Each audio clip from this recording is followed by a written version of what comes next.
So, good afternoon, everyone. We've heard some really insightful big picture stuff about employee user experience, digital strategy, how do we change things. Hopefully, in the next 20 minutes, we can share with you some key areas that have allowed us as LCP and our clients to change the mindset of how we actually use our current technology and gel things together. As an industry, the impact of technology has really raised a conundrum for you as HR experts. We've got all this fantastic technology coming our way, and often it's difficult for you to distinguish between flash-in-the-pan gimmicks, which will soon be superseded by more innovative, efficient technology, and those that will truly provide the streamlined best practice and the best outcomes for your employees. While some of you are early adopters getting ahead of the curve, and we know those organisations because many of them are talking here today, others are watching to see how this space evolves. The reality is we've all got to embrace technology because our people have a far more enjoyable, joined-up experience when it comes to technology outside the workplace compared to what you currently offer them. And secondly, we spend a large part of our budget and resource in providing benefits, pensions, HR, pay, and all the rest of it, but yet we're not really engaging with our people. So we really believe that the interactions with your people need to change. And the starting point is bringing it all back down to basics again. Your people are thinking about different things compared to the things that you're pushing out to them today.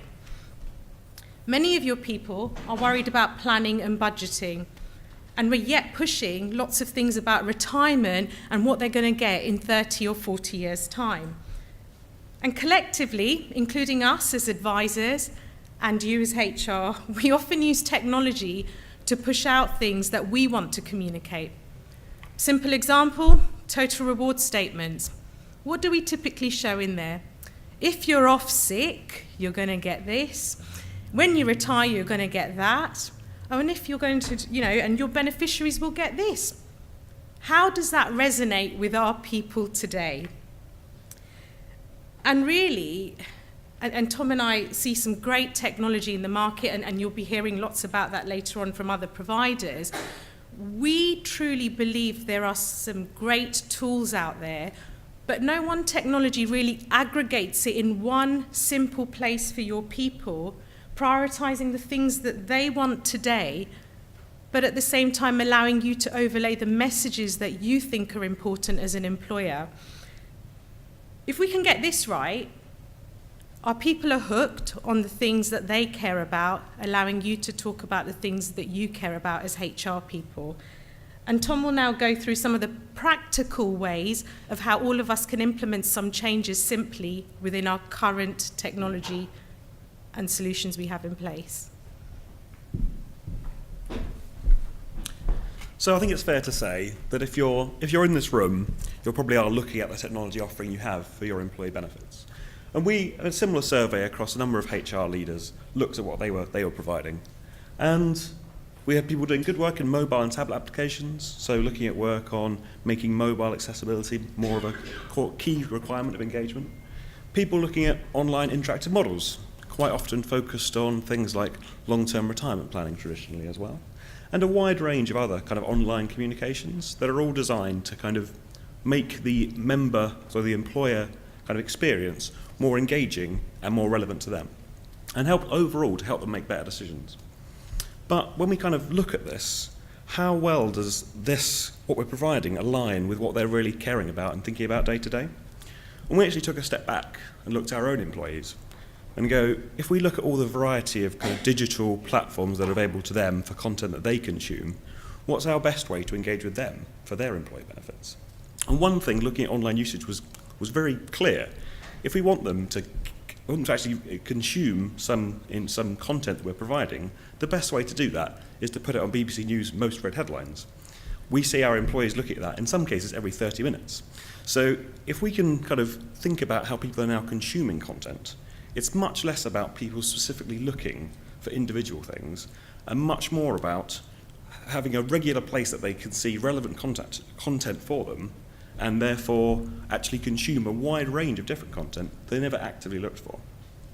And if we can try and take that same kind of mindset to employee benefits, we can produce loads of good content, but if we haven't got those regular touch points that mean people keep coming back for more information, we're never actually going to drive that engagement through just looking at kind of annual processes. So here we're kind of looking back at the kind of employee journey and then a kind of range of things we might have in mind for providing them from an employer perspective.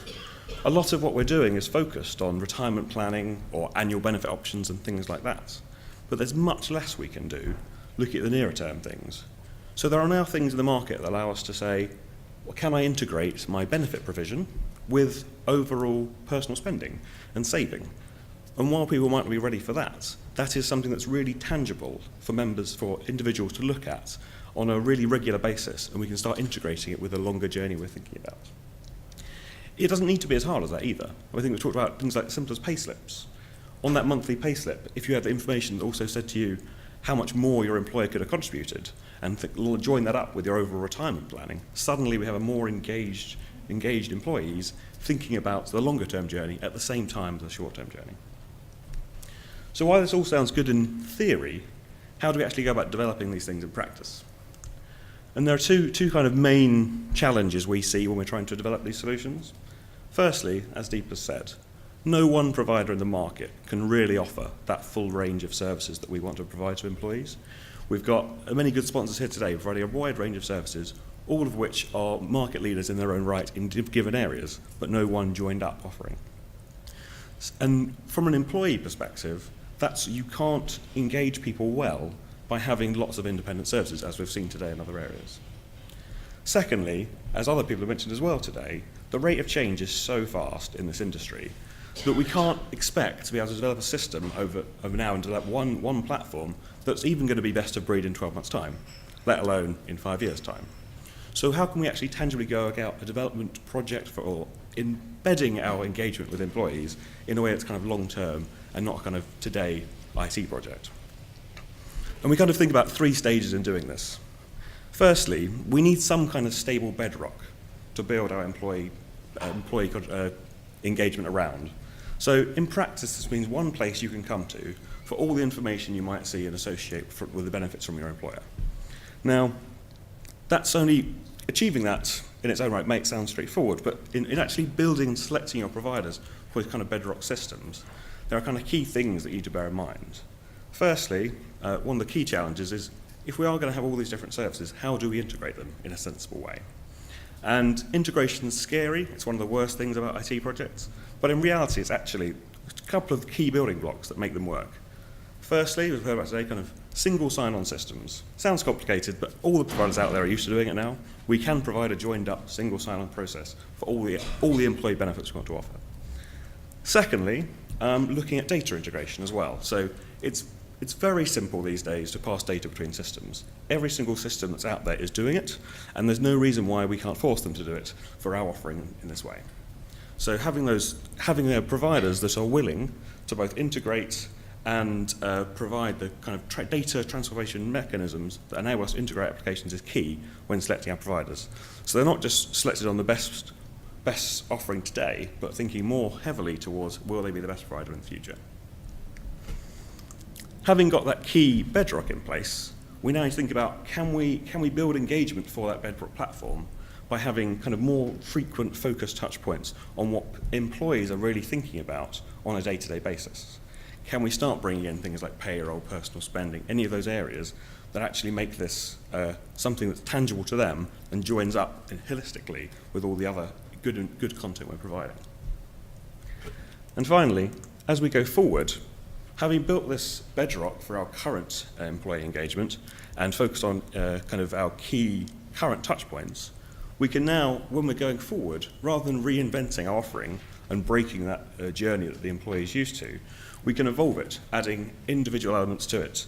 And rather than reinvent our offering every single year, we're actually just marginally changing it. We move away from this concept of large-scale IT projects and onto something which is just focused on a consistent member experience, with the best of breed technology at any given time. How about Dipa to sum up?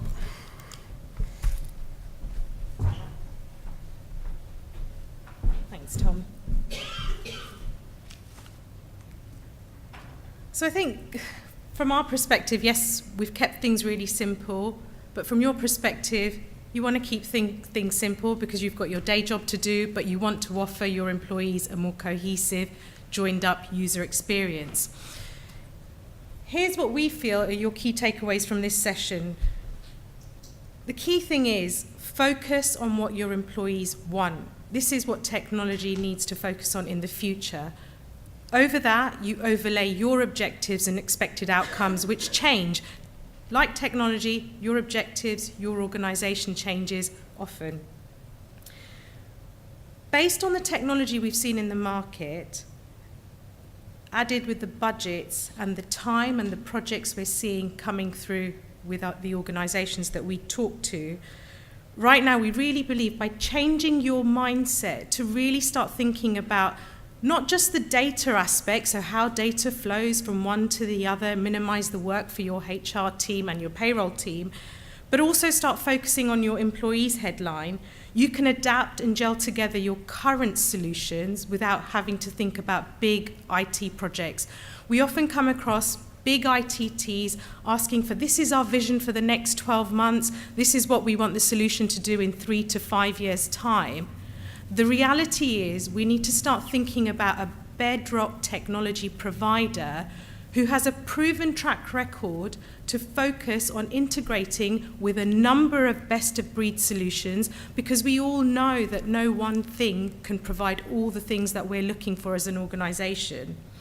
And if you can find that technology aggregator, in the future you can easily add things and you're no longer having to speak to your stakeholders to get sign-off on these big projects, because all you're doing is simply adding and enhancing, as Tom suggested, during the implementation phase. So all we're doing is we're just adding something new to our current bedrock system. We feel if you can get this right, hopefully all the technology that HR currently have control of and payroll will no longer be focused on your projects, but more aligned to your individuals, and thereby naturally drive more engagement through month by month looking at pay slips, and thereby then looking at benefits, which I know I flippantly said total reward statements, dying and retiring, which are really, really important things, but they're not the things that your people are focusing on today. But hopefully by engaging on the things they care about, you can get them to think about the things in the future. That's us pretty much. Thank you.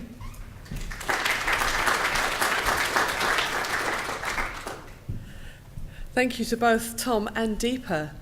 So we've got a good 6-7 minutes for questions. I'm hoping we've got some experts here been working a lot with technology. I know you've done some big client projects.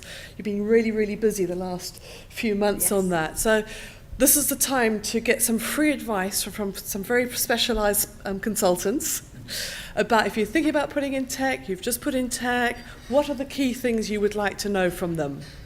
So have a think about that. If you want to put it on Slido, pop it on Slido. If you want to put your hand up, we have got a roving mic. While you're having a think, there's some questions that have been put up on Slido. Right, let's start with the GDPR. We've got a session after lunch after this afternoon, but let's tackle it now. How will GDPR impact database integration? Badly, I think is the short answer to that.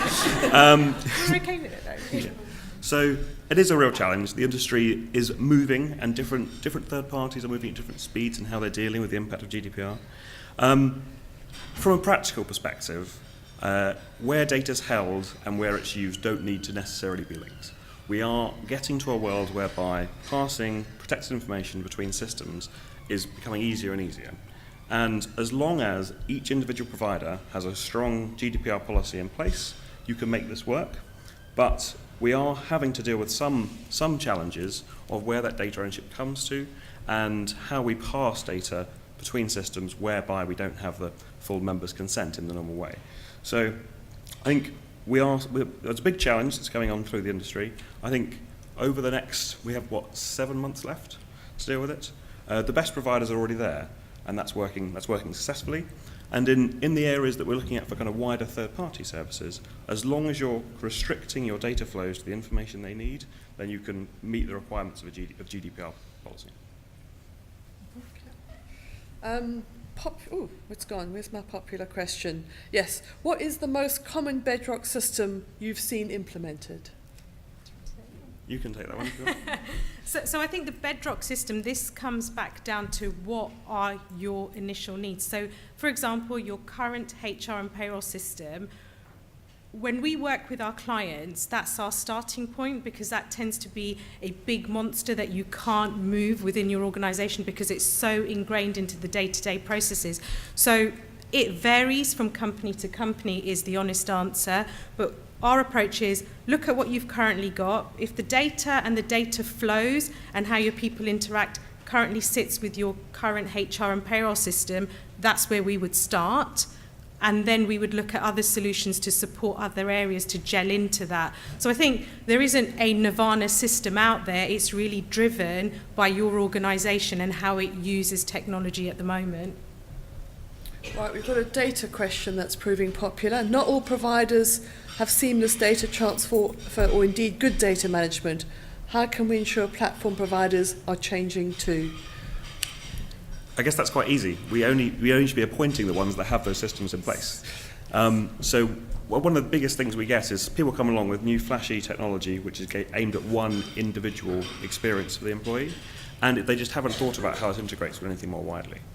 If the message back to them is, this is great, but it needs to work with our platforms, they will adapt. And the best ones already have. So we've seen a lot of movement on single sign-on systems across the board. And we are seeing more novel approaches to how data is shared and transformed. But very much so, we need to make sure that when we are selecting providers going forward, this is one of our top agenda items that we need to be discussing with them.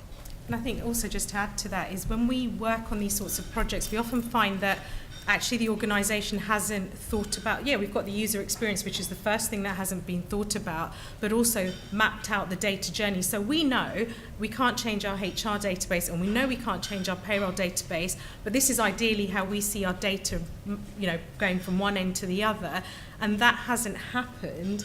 And it's almost like we've moved into solution mode, but we need to think about your ideal data journey, and then the integration part. Well, when you start talking to that system that you want in the future, and I want to plug in this system, and if they're not willing to play ball, then you quickly realise actually they're not fitting into my ideal journey, so are they the right partner I should be working with? And that pretty much eliminates some of the technology out there. But a follow-up question to that, what I quite often hear from people is if you've got different insurers, you've got different pension providers, and they're sending you data, they've all got their set format, and an employer's not necessarily going to suddenly switch from Bupa to Cigna or Scottish Widows to Aviva to fit in with your platform. Agreed. How do you deal with that when you're getting different kinds of data? So with any kind of integration piece, you've got ideally flexibility on both sides. Your bedrock system needs to support transformation of data coming in the same way ideally your third-party providers need to support data transformation coming out of their systems. Now, where you have got large organisations that are slow-moving that aren't adapting to that, more onus becomes on finding the right bedrock system that will work with your providers, for example, for pension provision and things like that.